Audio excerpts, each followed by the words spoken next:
Okay, Wednesday, October 5th. About 10 days ago, 12 days ago, we had a pretty significant rain event, about inch and a half. So anything that was kind of in the harvest window or close to the harvest window, we're paying a lot more attention for mold.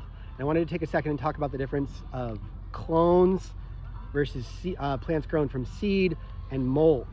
So naturally, when you have a population grown from seed, you're going to have a little bit of variability. In some populations more, obviously what we're breeding for is more uniformity and less variability.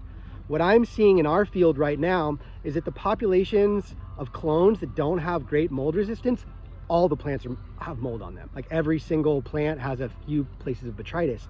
Whereas you have a population grown from seed, and I might see one out of every 3 plants that has some botrytis on it. And I'll look really carefully to try and see, like I'm not seeing any mold in here on this plant, but I bet if we go to the next plant over right here, I see a little bit of mold forming. There you can see it.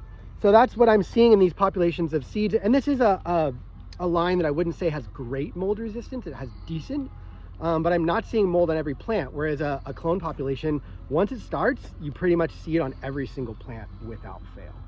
So, in the future, we're making selections from these populations that don't have mold on them now, specifically for mold resistant lines, and really in every line in general, we're making selections of plants that don't have mold on them.